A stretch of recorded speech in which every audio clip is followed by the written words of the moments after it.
Bayangkan, suatu malam seorang raja atau jenderal bangun dari tidurnya dan menemukan sebilah belati tertancap di bantalnya. Tak ada jejak, hanya satu pesan tersirat: kami bisa membunuhmu kapan saja. Mereka dikenal sebagai Hasyashin, sebuah kelompok pembunuh bayangan yang begitu ditakuti, hingga nama mereka menjadi asal kata assassin dalam bahasa Inggris. Siapa mereka? Bagaimana mereka beroperasi? Dan bagaimana mereka akhirnya lenyap dari sejarah? Pada abad ke-11, di wilayah Persia, lahirlah sebuah kelompok rahasia dari sekte Nizari Ismailiyah. Hasyashin memiliki akar dari dinasti Fatimiyah di Mesir, tetapi kemudian mereka memisahkan diri, dipimpin oleh seorang pria bernama Hassani Sabbah.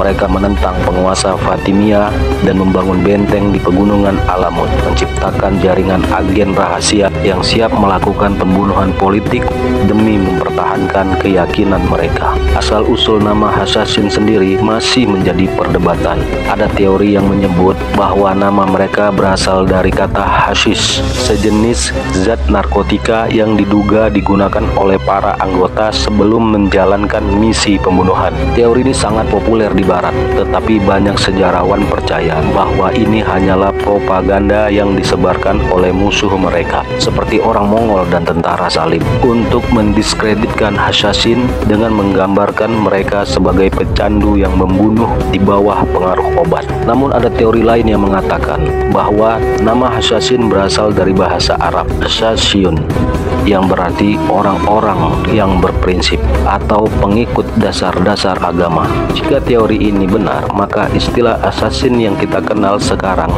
sebenarnya berasal dari salah tafsir orang-orang Eropa terhadap nama asli mereka. Hasyashin tidak berperang secara terbuka.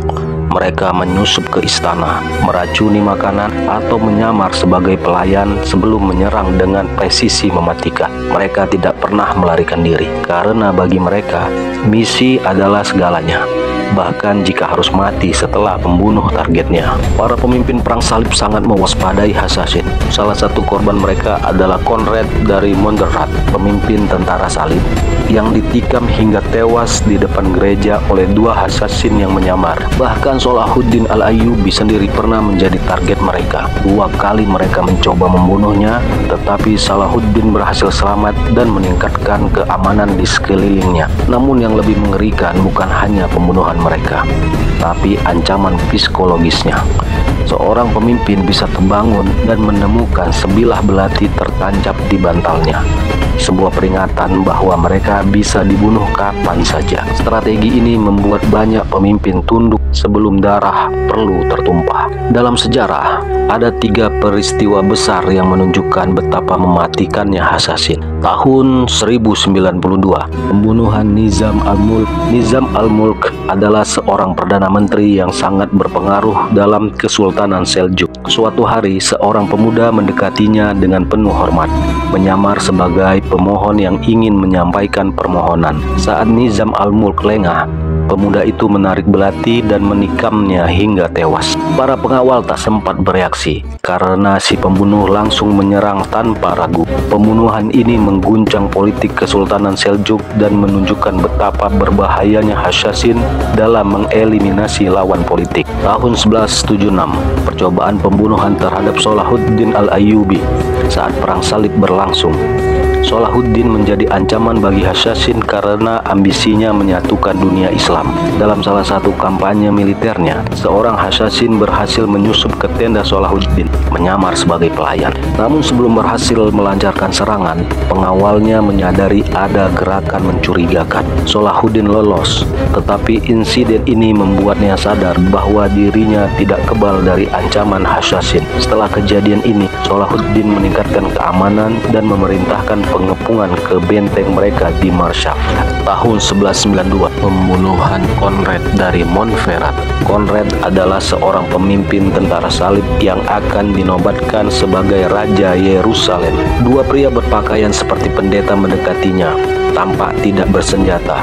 Saat Konrad merasa aman, tiba-tiba mereka mencabut belati dan menikamnya berulang kali. Konrad tersungkur, mati di tempat. Para pengawal hanya bisa menyaksikan karena semuanya terjadi begitu cepat. Kejadian ini menegaskan bahwa tidak ada tempat yang aman dari Hasasin, bahkan bagi para pemimpin pasukan salib. Namun kejayaan Hasasin tidak bertahan selamanya. Pada abad ke-13, bangsa Mongol yang dipimpin oleh Hulagu Khan melancarkan serangan brutal ke benteng Alamut. Setelah pertempuran sengit, benteng mereka hancur dan keberadaan Hasasin mulai lenyap dari sejarah. Meskipun mereka telah hilang, legenda Hasasin tetap hidup, dan Assassin's Creed hingga berbagai teori konspirasi. Kisah mereka terus menginspirasi cerita tentang pembunuh bayangan yang bekerja dalam kegelapan. Bahkan dalam dunia nyata, istilah assassin masih digunakan untuk menggambarkan pembunuh bayaran modern, menunjukkan betapa besarnya pengaruh kelompok ini. Apakah kamu percaya